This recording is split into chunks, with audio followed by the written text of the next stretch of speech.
오늘의 말씀은 창세기 16장입니다. 아브라함의 아내 사레는 출산하지 않았다. 근데 여종 애굽 사람 하갈이 있었다. 하나님께서 출산을 허락하지 않았으나 여종에게 들어가라 않았으니 출산을 허락하지 않았으니 여종에게 들어가라 혹 그로 말미암아 자녀를 얻을까 하노라 해서 아브라함이 사레의 말을 듣습니다.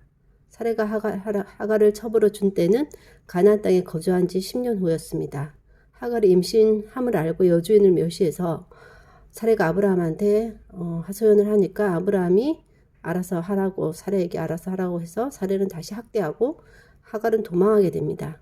하나님의 사자가 광야의 샘물 곁 술깃샘 곁에서 하갈을 만났고 하갈에게 어디서 와서 어디로 가느냐 하니까 하갈이 사레를 피하여 도망하였다 하니 여주인에게로 돌아와서 복종하라. 내 씨를 크게 번성하게 하여 셀 수 없게 하리라. 그리고 이스마엘이라는 이름을 줄 것이고 이것은 하나님께서 내 고통을 들으셨다.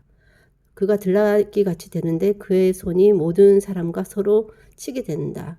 모든 형제와 대항해서 싸우게 된다.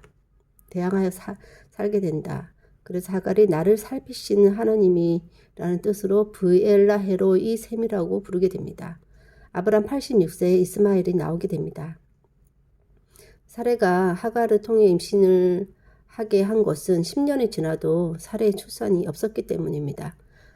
임신이 없었다는 뜻이라고 말하지 않고 출산이 없었다는 뜻은 혹 임신을 했는데 출산하지 못했지 않았을까, 혹은 출산을 할 수 없는 몸이기 때문에 임신을 못하게 하지 않으셨을까 하는 생각이 어쨌든 들고, 그래서 기다리다가 하갈을 통해서 자손을 보게 했고, 또 그렇게 했을 때 하나님이 허락하지 않으면 사레에게 출산을 허락하지 않은 것처럼 허락하지 않으면 하갈을 통해서도 자손이 없을 것이기에 또 하지 말라는 하나님의 말씀도 없어서 사레의 말대로 한 것 같고, 그래서 이스마엘이 바로 생겨버리게 되는 것입니다.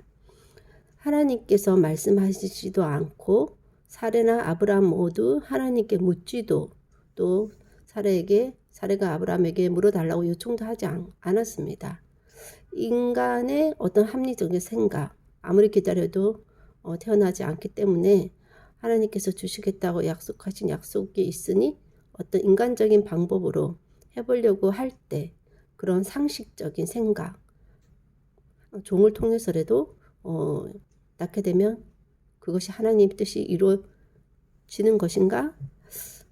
졌다고 할 수 있나 하는 생각이 드는데, 어쨌든 인간적인 생각은 하나님께 나아가는데 하나님이 하시는 일을 하는데 걸림이 될 수 있는 것입니다.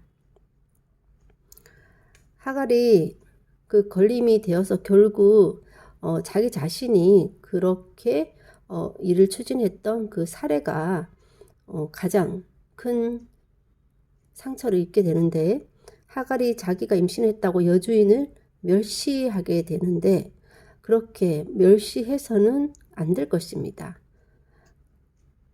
하지만 그는 그 기회를 신분 상승의 기회로 삼아 보려고 한 것 같은데, 믿었던 아브라함은 사레 편이고 오히려 하나님이 그녀를 살피사 이스마엘을 통한 자손 번성의 약속과 그의 운명에 대해서 듣고 어쩔 수 없이 사레에게 복종하며 살기 위해서 다시 돌아갈 수밖에 없었습니다.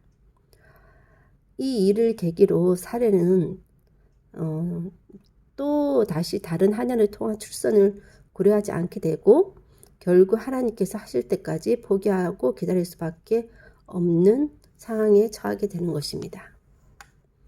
아마 하나님께서 그렇게 하도록 내버려 두신 것은 그렇게 하지 않으면 할 때까지 아마 계속해서 자기의 시녀를 줬을 것 같은 생각도 듭니다. 하나님의 약속은 이루어지는 것이 당연한 것입니다. 왜냐하면 하나님이 먼저 나서서 하시겠다고 장담하셨기 때문입니다. 하지만 그것이 언제 이루어질지에 대해서는 사람으로서는 어떻게 할 도리가 없습니다. 하나님이 하실 때까지 기다리는 수밖에 없습니다. 그것이 하나님의 방법입니다. 이루겠다는 약속은 주시지만 언제 어떻게 구체적으로 어떻게 이루시겠다는 라고는 말씀하지 않으시는 것, 그것이 하나님의 방법입니다. 따라서 믿음이라고 하는 것은 인내와 가장 비슷하지 않나 싶습니다. 기다리지 못하고 뭔가 한 사람의 대가는 그 사람이 치르게 됩니다. 하나님이 이루시는 것에 대해서는 부작용이 없습니다.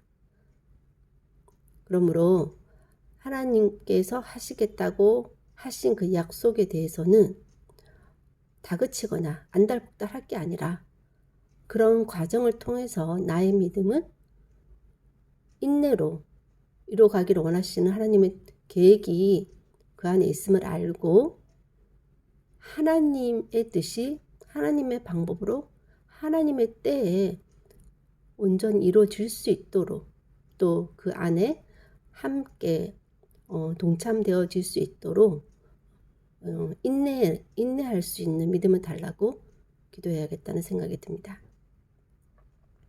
하나님, 오늘의 그런 사례가 여종 하갈을 통해서 이스마엘을 낳게 하는 이 부분은 어쩌면 인간의 그런 연약함, 하나님의 약속을 온전히 믿지 못하는 불신앙, 그리고 믿었다 하지만 기다리지 못하는 그런 믿음 없음, 그것을 하나님께서 연단시키기 위한, 훈련시키기 위한 계획으로, 방법으로 사용하시는 것이 아닌가 하는 생각이 듭니다. 그렇게 사례가 참지 못하고 이스마엘을 낳게 함으로 말미암아 그의 운명이, 그가 아무리 자손이 번성한다 할지라도 그의 운명은 다른 사람들과 대항해서 싸울 수밖에 없는 삶이 고단한 인생을 살 수밖에 없는 운명을 태어난 그런 사람이 생겨나게 되고, 또 그것을 통해서 하나님께서는 또한 손으로 바꾸시사 그것을 또한 사용하시지만 그 가운데 힘든 것은 본인이 담당해야 된다라는 것을 다시 한번 보게 됩니다. 그러므로 하나님의 뜻에 대해서는 정말 한치도 토를 달지 않고 온전한 믿음으로, 또 내가 이루겠다는 생각, 내가 뭔가 하나님의 뜻을 이루는데 뭔가 하겠다는 그런 생각보다 내가 뭔가를 하지 않음으로 인해서 하나님만 하실 수 있도록 내어드리는 그런 믿음을 끝까지 하나님께서 그 뜻을 이루실 때까지 계속해서 유지해 나갈 수 있도록 인내의 믿음을 허락하여 주시기를 간절히 소원하고, 또 이루시겠다고 하신 것에 대해서 이루어졌을 때 참으로 기뻐할 수 있는 믿음이려면 그 또한 내가 하는 것이 아니라 하나님께서 온전히 쉬어야 하기 때문에 더욱더 깨어서 인내하는 그런 믿음의 삶을 살아갈 수 있도록 도와주시기를 원하고, 모든 말씀 예수님 이름으로 기도하였습니다. 아멘.